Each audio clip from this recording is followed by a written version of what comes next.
I really like Sam Bennett as a player. I really like Sam Bennett as an asshole. I really like what he can bring to a culture. I really like what he can bring to a team. Unfortunately, he is not a $10 million player.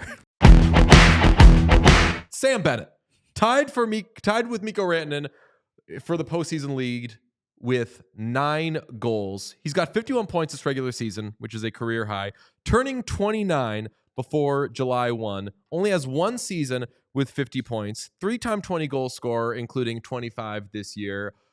This is somebody who has thrived with Florida. And yesterday, the conversation as he kept scoring became, how much is he actually going to get? AFP Analytics says 6 times 6.37 million AAV. Marty Biron yesterday said that he can get 10 plus million AAV on the open market because Cap's going up. And EJ Radick says, from what I'm hearing, there's at least one team willing to hit that number for Sam Bennett. Oh my God.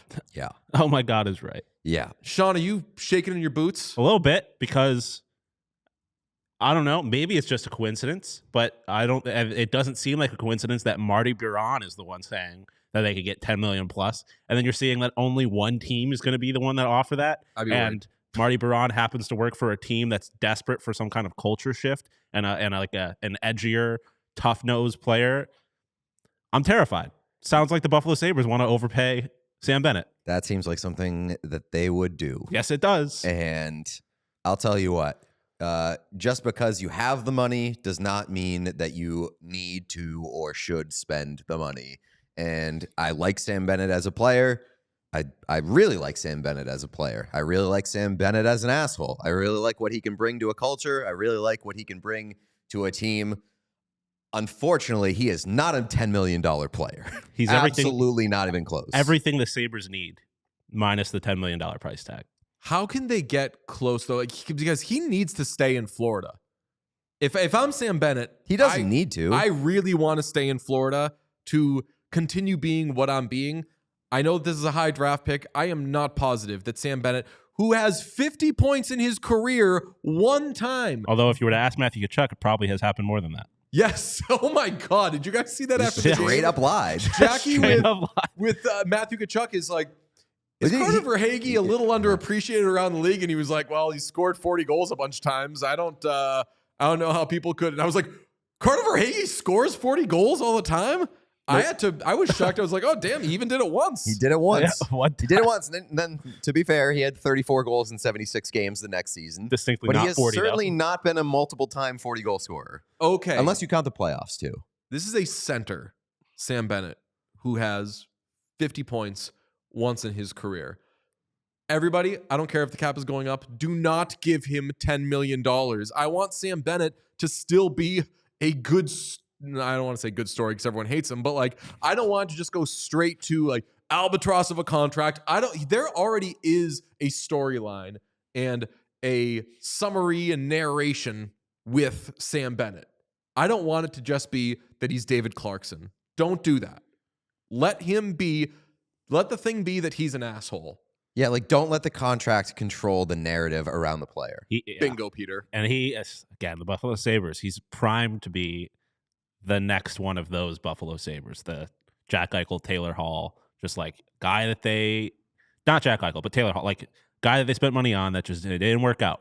And then they look back on it and Sabres fans hate him because of management's mistakes.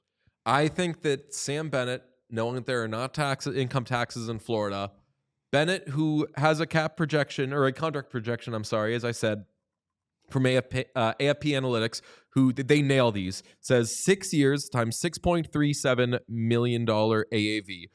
Fudge the years and the term however you want. Do $8 million. That's as high as I would go. I'd if sign you're up for any that. team, right? Yes. And if I'm the Panthers, I know it works. And by it in works, I mean 45, 50 points a year. Not great. And that's on the Panthers. Yes, that's where it is perfect for him. You're right. But I'm saying like on a very good team that produces offensively, he's like maxing out at 50 points. So what does he look like? Maybe in a bigger role he gets his points, but like I think you're kind of seeing what you're going to get from Sam Bennett. People in the chat are throwing out suggestions for who could pay him. We've talked about them.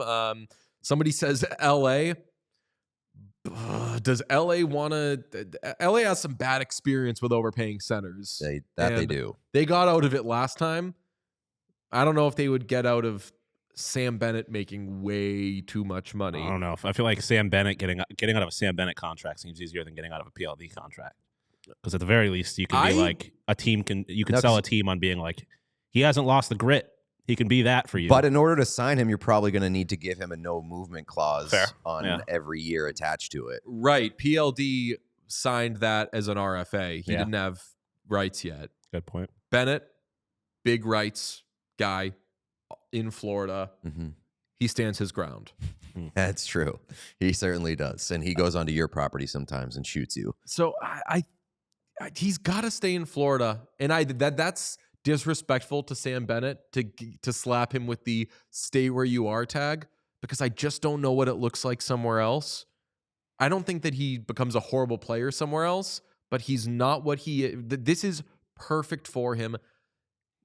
I saw someone saying that the Panthers would have to do the internal cap thing with him. Like, you can't pay him more than Matthew Tkachuk because he's not even close to as good a player as Matthew Definitely. Tkachuk. And I also think that you have to, if you're Florida, you have to bring to the table the fact that the better players on the team have taken hometown discounts and have taken pay cuts. And you kind of have to convince him to do that as well. And maybe the no state income tax thing helps you in that regard. I do want to say, like, off Sam Bennett, I had a real moment of panic last night after the game when they interviewed Sam Bennett on TNT, because I thought for sure that he was having a medical episode, and I was freaking out because he was doing the interview with TNT, and as soon as he would start talking, he would slow down, and like you could see like his brain sort of like look like it was short circuiting, and he would lose his train of thought, and he would just trail off and be like, yeah. And it was like he was talking in slow motion. And then after 5 minutes, he revealed that he was getting feedback in his headphones, and that's why he couldn't speak. And I let out the biggest sigh of relief because I thought this guy was having a stroke. I at no point was I concerned about a medical emergency, but I did have the distinct thought where I was like, damn, Sam Bennett is like nervous. It was like, I was like, as a guy who's known for being such like a gritty, like he'll fuck you up kind of guy, he seems like he is very terrified to be in front of a camera right now. And then, he admitted that it was because at the end of it, he kind of like once he had revealed the problem, he seemed very loose. Yeah, and I was like, okay, fine. But yeah, it was very odd. It was a very odd interview. I had like that sort of thought too, where I was like, oh damn, like he's like a hockey savant. Weakness. Like he is a complete different personality on the ice versus off the ice. Off the ice, he's like shy and scared. And I was like, Sean completely changes my thoughts. Yeah, Sean had my estimation of Sam Bennett as a man just plummeted. It's like definitely not paying that guy $10 million. Shout out Phil Lee. Can't pay that guy. He's soft. Okay. We all silly like the mayor.